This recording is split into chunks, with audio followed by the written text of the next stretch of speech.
बिना शिक्षा के आदमी अंधेरे में रहता है। किताब का ज्ञान होना बहुत जरूरी है। और आज का जमाना पूरा इंटरनेट और मोबाइल का जमाना है। सारा काम मोबाइल से होता है। रेल में जाओ, टिकट बुकिंग होता है मोबाइल से होता है, बसों में हो जाते हैं, बैंक में जाओ मोबाइल से काम होता है। सारा काम मोबाइल और आधार कार्ड से लिंक कर दिया गया है।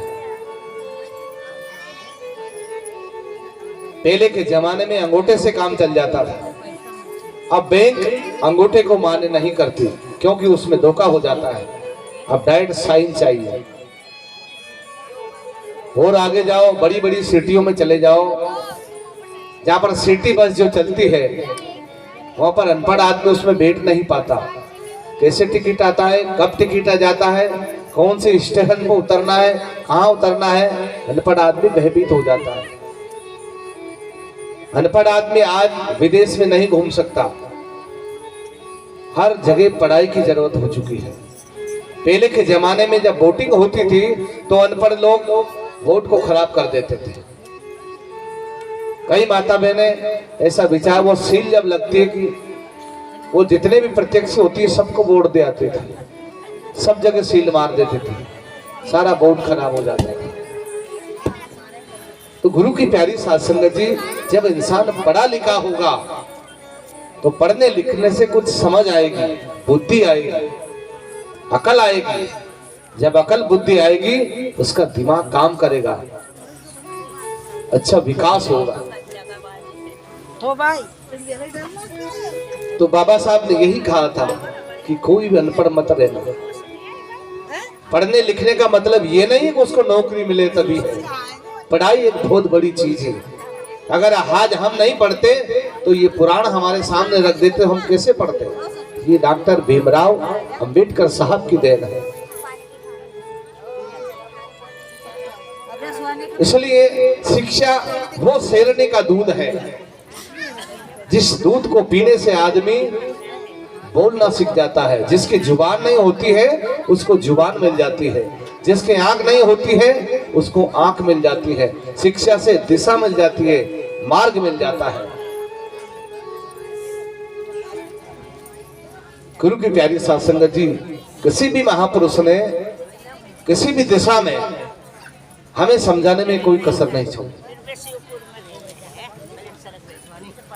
हम मालिक को पाने के लिए, ठीक है, हम किसी की खंडन या किसी की निंदा नहीं करते। मालिक से कौन ऐसी आत्मा है जो मालिक से प्रेम नहीं करती, जो मालिक को नहीं चाहता है? सब चाहते हैं।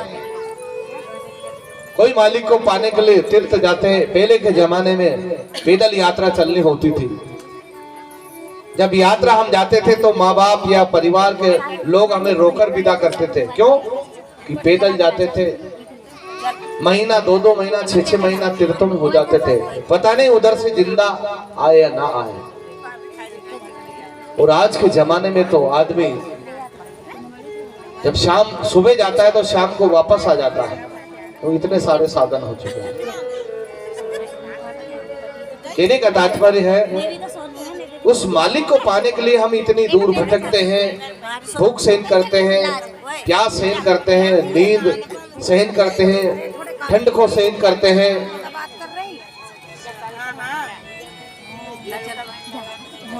फिर भी हमें वो मालिक नहीं मिलता। व्रत करते हैं हम, कितने कष्ट शरीर को देते हैं, भूखे मरने से तो कोई मालिक नहीं मिलता। जब वो खुदा, वो मालिक तुम्हारे अंदर बैठा हुआ है, उस मालिक को तुम तृष्णा दे रहे हो, किस मालिक को भोजन खिलाओगे? खाने वाला तो तुम्हारे अंदर बैठा है। कबीर साहब ने कहा था कि माला फेरू ना हरि भजू, और मुख से न बोलू राम, और मेरा हरि मुझको भजे तब पाऊं विश्राम। कि मेरा मालिक तो मेरे अंदर है। ये मालिक का मंदिर है ये शरीर। इस शरीर को अच्छा रखो, समय से इसको सोना दो, समय से इसको उठाओ, समय से इसको भोजन दो, समय से इसकी सफाई करो, और समय समय पर सुमरन और भजन करो। इस काया को कष्ट देने से क्या मिलेगा? कई महात्मा होते हैं जो काले पीले वस्त्र दाढ़ियां जटाएं बना लेते हैं, क्या होता है उससे? इन चीजों का मन के ऊपर कोई असर नहीं पड़ता। अगर हम दिन भर भूखे रहेंगे तो क्या हमारा मन काबू में आ जाएगा? मन के ऊपर इन चीजों का कोई असर नहीं है। मन की जो आदत है वो नहीं मिट सकती।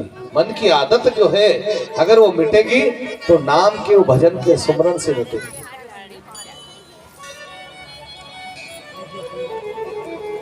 तो गुरु की प्यारी साध संगत जी, एक समय का जिक्र मैं आपके सामने रखता हूं। मैं पहले भी कह चुका हूं, फिर भी दोहरा रहा हूं।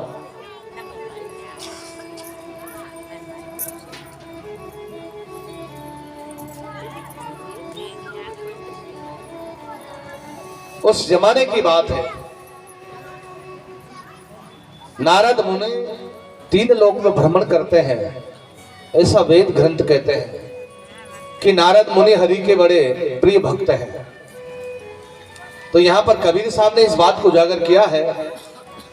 नारद मुनि जब गांव में भ्रमण कर रहे थे तो एक बाई थी, एक बहन थी, वो बड़ी ज्ञानी और मालिक की भक्ति करती थी, लेकिन भगवान ने उसको पुत्र नहीं दिया था। इस बात को लेकर वो दुखी थी।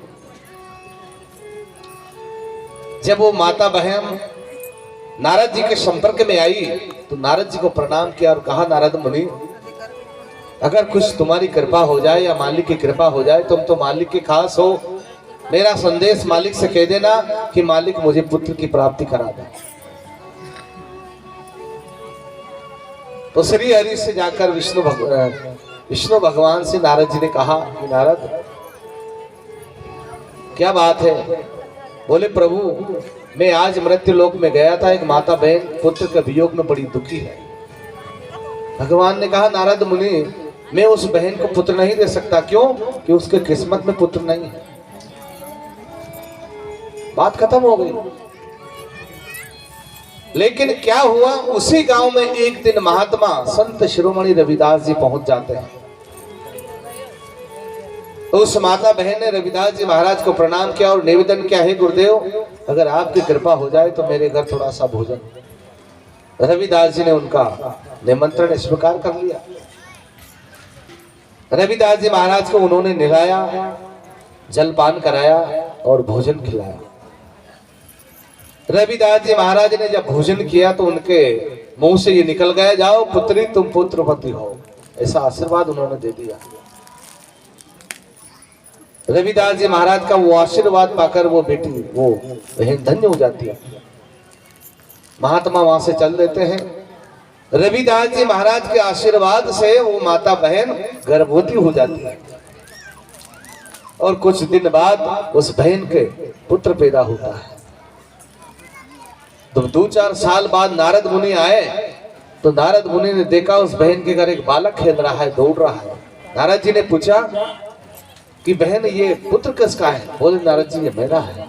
कि ये कहां से आया? बोले, सब उस मालिक की बहन है।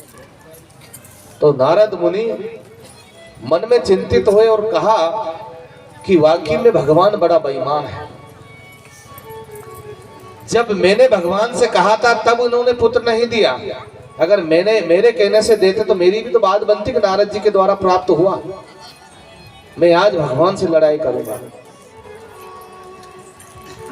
भगवान को मालूम पड़ जाती कि आज नारद मेरे ऊपर बहुत क्रोधित है, तो भगवान नारद का गुस्सा देखकर बीमार हो जाते हैं। जब नारद जी पहुंचे तो भगवान उल्टी दस्त कर रहे थे, मूर्छित अवस्था में पड़े। बोले, प्रभु क्या हुआ? बोले, नारद, मेरी तबीयत बहुत खराब है। तो उपाय क्या है? उपाय है किसी मनुष्य का कलेजा लेकर आओ, तब मैं ठीक हूं। अब नारद मुनि मृत्यु लोक में चले। अब ये पैसा थोड़ी जो जेब से निकाल दे, आजकल तो पैसा भी नहीं मिलता है मांगने से। बात तो कलेजे की आती है।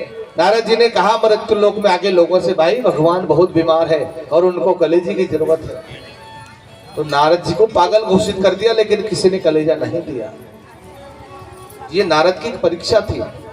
जब नारद मुनि गुरु रविदास जी के पास पहुंचे और रविदास जी महाराज से निवेदन किया, हे रविदास जी महाराज, भगवान बहुत बीमार है, रविदास जी महाराज ने कहा, बोले क्या चाहिए, बीमार है तो क्या क्या करें? बोले उनको कलेजा चाहिए। रविदास जी महाराज ने उनकी रापी उठाई और अपना सीना चीर कर कलेजे को काट कर दे दिया। बोले नारद मुनि, जब भगवान ही मर जाएंगे तो हमारा जीना बेकार है। जब कलेजा लेकर नारद मुनि भगवान के पास पहुंचे तो भगवान सुस्त बैठे हुए। भगवान कभी बीमार होते हैं क्या? वो तो एक नाटक था। भगवान ने कहा, निर्दयी तू किसका कलेजा काट कर लाया है? बोले भगवान मैं काट कर नहीं लाया हूं, एक बड़ा महात्मा है जिसका नाम रविदास है और उन्होंने तुम्हारे लिए काट कर दिया है। भगवान ने कहा, निर्दयी मेरे भक्त का कलेजा काट कर तू लाया है, उसकी क्या हालत हुई होगी, जल्दी जाकर तो उसको दे। कलेजे काटने पर रविदास जी महाराज को कोई फर्क नहीं पड़ा। क्यों? कि उनके अंदर तो गोविंद रमा हुआ था, वो हरि रमा हुआ था, वो नाम रमा हुआ था। जब नारद मुनि ने उनके कहा, गुरुदेव आपका कलेजा वापस ले लो, भगवान ठीक हो गए। उन्होंने कहा, भाई ये शरीर ही उस मालिक का है और मैं उस मालिक को जो वस्तु दे चुका हूं वापस नहीं लूंगा। उन्होंने लेने से इनकार कर दिया। वापस नारद जी गए। भगवान ने कहा, भाई ये तो वस्तु मेरी नहीं है, इसको मैं भी नहीं ले सकता। तब नारद मुनि गुरु रविदास के आगे हाथ जोड़कर विनती करने लगे, हे महात्मा मेरे को क्यों उलझा रहे हो? तब उन्होंने एक तुलसी के पेड़ के नीचे रखवा दिया, उस कलेजे का सालग्राम बन गया, ऐसा कुछ कहते हैं। फिर नारद मुनि भगवान से लड़ने के लिए जाते हैं। बोले भगवान ये बताओ तुम कि जब उस माता बहन के पुत्र नहीं था, मैंने आपसे पूछा था तो आपने कह दिया था उसकी किस्मत में पुत्र नहीं है, फिर कहां से आया? भगवान ने कहा, नारद मुनि वाकई में ये बात सही कि उस माता बहन के किस्मत में पुत्र नहीं था, लेकिन मुझे मजबूर होकर देना पड़ा। कि तुम्हारी कौन सी मजबूरी है? कि मेरी मजबूरी यह है कि मेरे भक्त संत शिरोमणि रविदास ने उनके मुख से आशीर्वाद दे दिया था, तो मैं रविदास की बात तो टाल नहीं सकता हूं। तो नारद ने कहा, क्या मैं तुम्हारा भक्त नहीं हूं? भगवान ने कहा कि नारद तुम भी मेरे भक्त हो, लेकिन उनमें और तुम में बहुत अंतर है। कैसा अंतर है? अंतर यह है कि जब मैं बीमार हुआ तो कलेजा तो तुम्हारे पास भी था नारद मुनि, तुम भी काट कर मेरे को दे सकते थे। और वो मेरा भक्त कैसा, जिसने मेरा नाम लेते ही कलेजा काट कर दे दिया। तो फिर तू बड़ा है या वो बड़ा है? मैं तेरी बात कैसे मानूं? तो कबीर साहब ने क्या कहा कि लोभी शीश न दे सके नाम प्रेम का ले,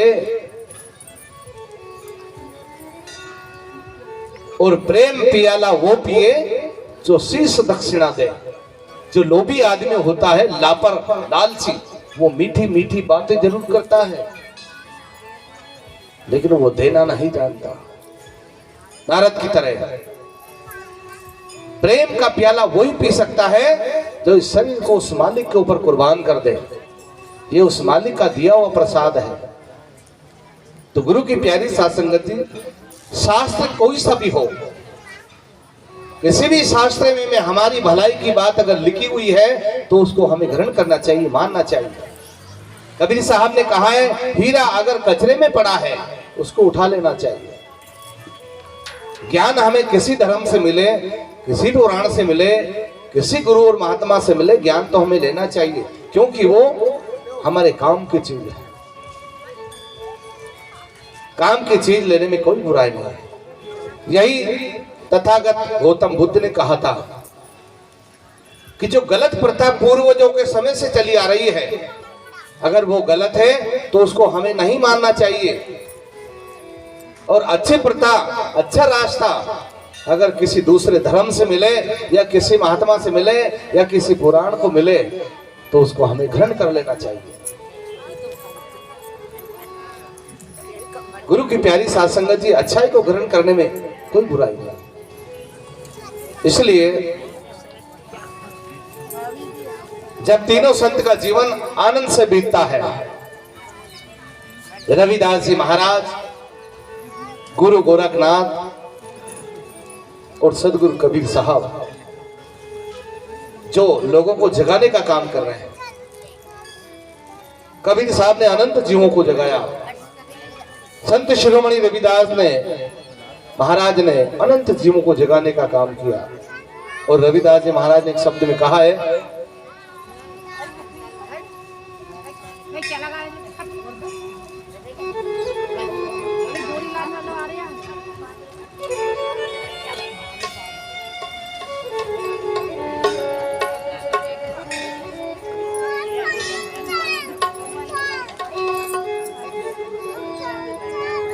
कि मैं